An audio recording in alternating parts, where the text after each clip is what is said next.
Hello.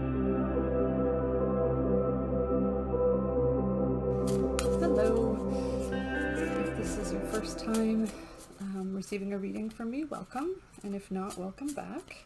I'm going to be doing a full moon reading with invitations for us for this full moon on September 10th, 2022. It's a full moon in Pisces. If you're seeing this at a different time, though, I do want to say that when I've stumbled upon other people's readings at different times than they were recorded, it's still, there's always valuable information. I don't read predictively, so all of the invitations that come up are essentially always relevant. But with a full moon in Pisces, we're looking at, a lot of deep feelings. I'm not an astrologer, so I try to limit what I say about that, but I do know that Pisces is said to be the last sign of the zodiac, and so therefore they say that that sign carries the wisdom from all the other signs that it's moved through. So a lot of deep feelings, a lot of invitations into our intuition, which as a gentle reminder is, our brain chemistry is the one that yells. That's one that says stop, don't, a little more fear-based. Our intuition is that sort of quiet guidance that we can only hear when we, kind of thank our brain for keeping us alive, and also step away from the sort of shouting that it can potentially do. And so the, full moons illuminate. They give us room to look at what has been working up till now, what's not working, what do we want to let go of, what is working that we want to make sure we intentionally bring forward. So that's some of the things we're going to look at with this reading. What else did I want to say about that? Oh, I'm actually recording this the day after the full moon was at its brightest. I was really sick yesterday, actually, so I was not in a place to read. But what was, it was kind of one of those things that was beautiful and also kind of heartbreaking, is that the full moon was just, as it was coming up, it looked like it was on fire, and that's ironically because most of the area around us right now is on fire. So it was this haunting, beautiful orange color, but that was at the cost of what, all the fires. I'm just about 2 hours east of Vancouver, so there's also I don't know if it's still on fire. There was a huge wood mill on fire in Vancouver, as well as the natural fires that are happening around us, which I know a lot of people are experiencing. Looking outside right now, would be a clear sunny day, but it's, the smoke is so thick. My partner and son are outside working and they're wearing masks. It's nasty. So I'm sorry if you're affected by the fires and your breathing and all of that. Okay. So if you haven't had a reading with me before, I always do all the cards face down first. I like to look at one at a time. And I'm going to move through them fairly quickly because I don't like to take up too much of your time with this. I kind of want to get to the meat of it and get to whatever's most helpful for us at this time. So something about where we're at and this theme of this full moon cycle, which will be from today, or yesterday, I guess, the 10th, for 4 weeks. And we've got Seven of Swords. This card is a really neat one because in the past and the traditional, I'm always looking for new ways to use a card that's helpful for us. And in the past, this was often known as like stealing, kind of treachery, that kind of thing, which, it just doesn't fit if we want, number one, if we want to use the card supportively, and number two, I mean, every time we pull this card, people aren't stealing from us and things like that. So even logically, it doesn't work. One of the coolest things I heard about this card, because in this deck, it's feathers, but, in the older decks, it was swords where they were, grabbing, it looks like they're grabbing everything they can and running with it. Oh shoot, I cannot remember the name of their channel, but I will make sure to reference them here because I thought it was such a cool reevaluation of this card. And it was that, first of all, we're looking at the mind. Swords are air energy. They're the way we perceive things. So that this idea of someone stealing from us, the only thing that could speak to is maybe if we're, making assumptions about something that's happening. And this person spoke to this card in the way that if we look back at the Five of Swords, because everything happens in a timeline, it's all, it's like a narrative from the aces to the 10. So there is something happening. If we look back 2 cards at the Five of Swords, we're looking at kind of like an imbalance of power where it looks like somebody has stolen the swords from someone else and there's been a conflict. In some decks, the person's standing on the swords that they can't hold. So there is, like in the fives, there's a fair bit of disruption. And so what they explored was this idea of, in this card, a good deed being done kind of under the radar. So their thing was, all this conflict is happening with these swords. So maybe this person is trying to just under the moonlight, which is kind of cool. There's a big full moon, which is what this reading is all about. Maybe they're trying to take away the source of conflict. So the example they used is, say you have a nonprofit and you're trying to raise money and you're kind of on the crunch time. Like if you don't get your funds by midnight that night, you're not going to be able to put a program into place. And all of a sudden something comes through, you don't know where it came from. Somebody made a large donation and you're going to be able to support the people you want to support. So I think it's interesting with this card, and a good theme of the month is when our mind goes to this person, this is unfair, this person's taking from me, to be really careful with that, because sometimes often things are different than how they look. And especially in full moons, which we know are not illuminating, they're actually just reflecting the sun. The full moon doesn't have light, it's just reflecting sun. So the things we see aren't always as they appear. So maybe just taking a pause with things and say, yes, this looks like this. And this is especially important for those of us who have trauma and who have experiences that would make it easy for us to assume that that's what's happening here. So, just especially with Mercury being in retrograde, that can throw communication off. So just really being mindful of, like, when your first instinct is, oh, I can't believe this is happening, just think, but is it? Or is this like, can you ask questions? Can you get curious? Can you look a little closer at what's happening? Or are you willing to just kind of sit with it and say, this really looks bad, or this really looks like this person is not doing right by me?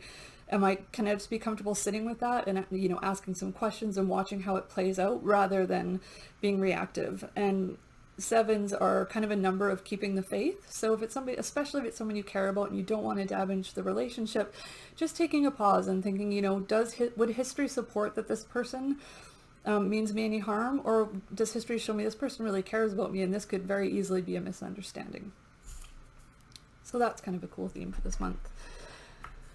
Something in our path, something to just be aware of as we move through these 4 weeks. Page of Cups. So the pages are kind of the little ones of the tarot, and, in the royalty, which is pages, knights, queens, kings, the pages are kind of known as the youthful spirits, but the way I like to work with them as well is our inner children, our inner little ones that we take with us throughout our whole life. And especially with the cups, which, with Pisces, which is watery and all the things we're feeling, this kind of deep feeling, but also playfulness and whimsy. Like, how can we... And I'm always really careful around this, because the idea of play and that idea of kind of tapping into our little ones, for some of us, it has to start on a very safe level, and myself included. So, one thing I like to keep in mind when I'm trying to work with that energy is that play is just anything we do that we're not worried about productivity. We're not worried about what is going to come out of what we're doing. We're just doing it for the sake of it. So whatever that looks like for you, whether that's, watching a favorite movie that you loved as a child, whether it's, if you have little ones in the house, like breaking out a board game and surprising them with that, whether it is doing a sketch of something, maybe you haven't sketched in a long time and you just want to try it, and just really try to put productivity and results just out of the way and just allow yourself to kind of get caught up in that moment. It can also be, outside is a great place to indulge in Page of Cups medicine, because you're just surrounded by things that if you stop, and I think that's another great thing about the pages, is that they remind us that really all that matters is right now. The pages bring that medicine with them. What is in front of me right now? Like leaves, looking at the little tiny creatures. If you stop and look really closely, how many little things are happening on one single leaf? How many, one of my favorite things to do as a kid that I often think of with the pages is lay down in the grass, get really close and look at this, all these little tiny creatures and how busy they are, and this whole world that's happening in like a little, several inch by several inch square of grass. So just letting yourself spend some time there in a way that feels safe and in a way that feels joyful. So it can even be just learning what that is for you. Like what is it, or how can you kind of connect with your inner little one in a playful way that feels safe, even if it's just thinking about what those things might be. So that's a good theme for this month. In this deck in the Light Seers, we've got a pig flying too, so there's kind of that energy of, kids have these big dreams and stuff, and then, we tend to get it, not all of us had it beaten out of us necessarily, some of us did, but have our dreams like constantly tamp down, you know, like, so yeah, that'll happen when pigs fly. Why can't it happen? I mean, a lot of times the nudges we get as kids as to what we're most interested in are really important for our life path. And so a little bit of a return to that this month. All right, something to release this month or gently honor and pass along. We've got the Star in reverse, and that actually makes perfect sense with the card we just pulled. So this is what it looks like upright. So the Star in reverse, the Star is a beautiful card. It's very optimistic. It speaks to, you know, when we used to wish on stars as little ones. It's very hopeful. And it comes right after the Tower, which is a time of great upheaval, disruption, overturn in our lives, oftentimes things that we didn't necessarily see coming. The Tower is an ally, make no mistake. It's definitely there to turn things over that need it. But the Star is after we've done kind of a grieving process and we're just taking our first steps out. So if, you know, we could think of this after the pandemic, you know, when we're first taking our cautious little steps out. Only with the Star, it's much more, it's a much more personal battle. It's something that we've really had to weather through, and we're taking those first steps out. Now, with it being in reverse, to me, that says there's kind of a hesitancy to step into that. And it makes sense because the Star, in most decks, you'll see the person in the Star is naked. They don't have any clothes on. And that's what it feels like when we first step out of Tower energy and into Star energy, because in the major arcanas, which this is, it's also a timeline. Things are happening, you know, in an order that's worth paying attention to when we're looking at them individually.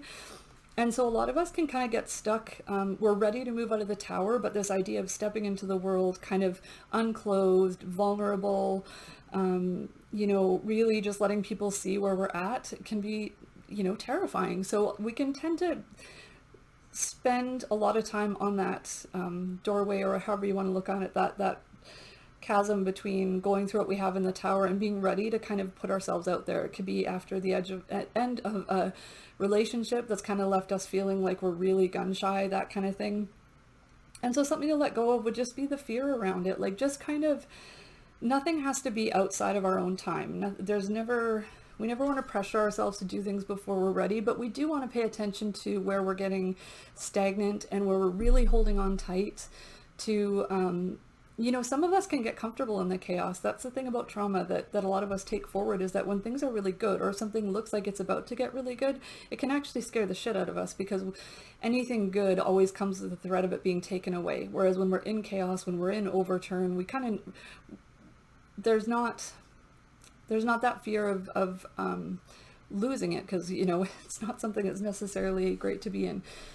So it's complicated, but with that message, I would just say, you know, when you're kind of feeling this pull to maybe start reaching out, to make some connections again, that kind of thing, yes, do it on your own time, but also don't ignore that pull. Like, pay attention to it, because it's trying to coax you into the next phase of your life. And even though it might feel quite scary and it takes a great deal of self-trust, you can take small steps towards it. You don't have to step right out the door naked and just like, here I am. But you do need to take those little steps at some point. So there might be somewhere in your life that you're kind of holding on to.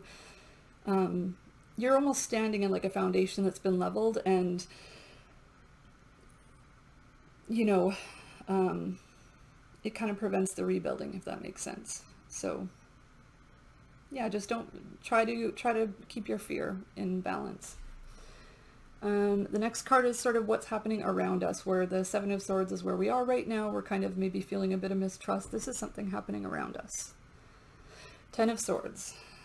So this is a very gentle interpretation of the Ten of Swords. There's an interesting story with this deck that I think I've shared before. I won't go into it with this one, but there's an interesting story around the Ten of Swords. It didn't used to be quite so gentle looking. In the Rider-Waite, this card is the one that, and in a lot of decks where the person's like face down with 10 swords coming out of their back, it's pretty brutal. But I love this because this to me speaks more to the energy of the Ten of Swords, because something's over. And it's kind of like when you have something in your life that you keep trying to resuscitate just because you feel like you should, there's a point where you have to say, you know what, I either don't have the energy to keep bringing this back to life, or it's not serving anyone properly to do so. And with the swords, again, we're going to the area of the mind. So this could be, even though it can be painful, it's always serving us on where we're going. Sorry, I'm running out of words already. Where we're going from here forward. So, you know, when we have to put an end to something, we're thinking sword. So it could be a way of thinking. It could be like an absolute truth for ourselves that has guided us this far. And then, you know, at some point, somebody, you know, we either meet someone who kind of challenges that way of thinking, we are exposed to something or someone that kind of makes us think, you know what, like I've always, this way of thinking or this philosophy has always been really important to me, but I kind of feel like I'm outgrowing it.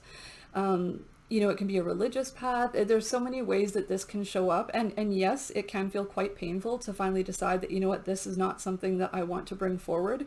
So there is grief there. There is that kind of allowing of like, you know, it does hurt to let it go. It can be friendships. It can be, you know, anything that usually it comes with something that there's been little kind of, you can almost think of it as like little microaggressions. Like, you know, when you're in a relationship and things are just not working, and this can be a friendship, this can be a partnership, like a work partnership, anywhere where you're kind of, your perception, communication skills are brought into, there's usually little microaggressions and little micro cuts that happen long before we decide it's time to, that I can't do this anymore, where our boundaries are being dishonored, where our, maybe into ourselves, maybe with certain people we find that we're not being true to ourselves, whatever it is. If we look back, yes, it's painful to finally say, you know what, this is an end point, but usually we can see that there's been damage happening for a while. So kind of just understanding that yes, this will hurt to end this chapter. And it doesn't have to be forever, but for right now, I know that this is no longer something that's going to help me with the direction I'm trying to go in my life. So I need to put an end to this now. It can be the example that keeps coming to mind, so I'm going to share it because I have to trust that this is happening for someone this would be beneficial to hear. With people dishonoring your boundaries. So say, you know, you are, sometimes this will happen in with things that they don't necessarily understand. So I'll use myself as an example. I'm very sensitive to animal cruelty. I'm very sensitive to any kind of pain coming to animals, any kind of like even just unkindness towards animals. I'm very, very sensitive. So the people who care about me know that, and we don't have conversations about that kind of revolve around that. But if somebody was to be in that mindset, but you know, I don't care, and just constantly be you know, that's a boundary that I've kind of set gently, that people know how I feel about animals. So usually people are really good. It's not necessary to talk about horrible things happening to animals. So it's an easy boundary to, I think, to adhere to. But if somebody was to keep, you know, oh, but do you know about this? And I have had people do it. I've had a specific person in my life who was adamant on trying to change my mind about cruelty to animals, which is hard for me to understand. So they just kept infringing on that boundary and kept disrespecting the way I feel. And I know that not everyone feels the way I do, so I understand it's a particular kind of boundary. It's just one of many examples.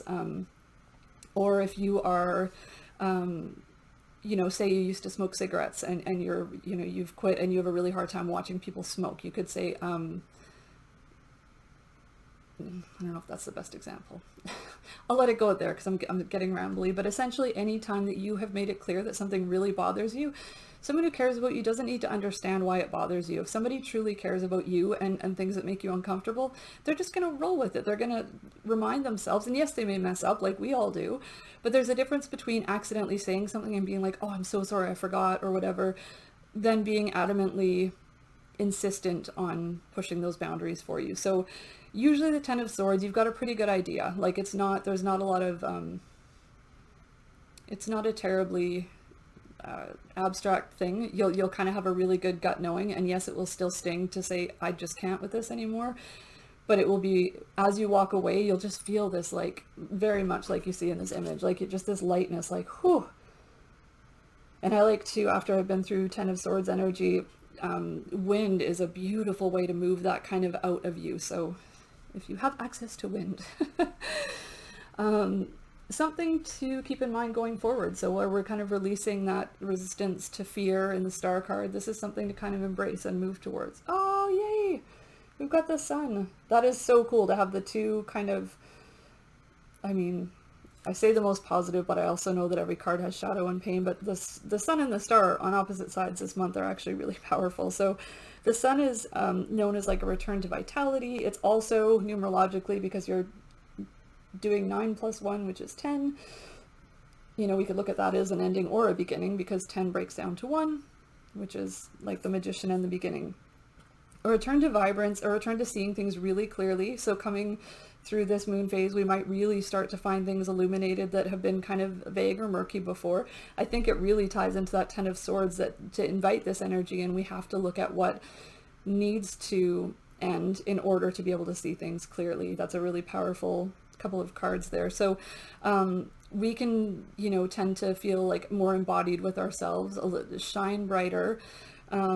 You know, I always like to say with the sun, an important thing to remember when we're in that energy is that not everyone deals well with people who shine. Not everyone is comfortable being around people who shine, especially if they're in a dark place themselves. I've been on both sides of it. I've been in the darkness where I just, you know, people who are shining their light were just too much for me. And I've been in the position of the sun where I feel like I'm finally shining, and I see people kind of, you know, recoiling around me. And just know that, like, everything that's happening in this card, it's a card of truth in a lot of ways. So although it can be hard to feel people pull away from you when you're in this energy, the important thing is that you're making them think about where they're at, and that might be the very catalyst they need to make change, to do things that are better for themselves, to try to move towards a place of light. So what I always say with this one, don't let others kind of throw shade on your light, and don't do it to yourself either. If you're in a place of shining, nothing's permanent. We don't stay here forever. So just enjoy it. Just enjoy that your things are illuminating, you know, and just have space for however that affects other people, and know that not to change what you're doing, if that makes sense. The sun is kind of a card of, you know, there's a lot of youth in this spread so far. I see a lot of like youthful energy, which is kind of interesting coming into autumn, because we tend to see it the opposite way, that we're kind of moving into a time of, you know, retreat and darkness and kind of, you know, shadow work and growth as an adult. But this is kind of a cool reminder that, you know, we're not at autumn yet. Let's spend the last, you know, I guess we only have about another week and a half really, that's technically summer, but let's spend some of it loving what we love about summer. Let's love that intensely before we go into the darker days. And our meditation card, the card to kind of keep close to our chest over the next few weeks, the Chariot. So goodness, that's 3 major arcanas out of 6 cards, so that's pretty cool. All of this speaks to really honoring endings so that we can be in our power. The Chariot is very much about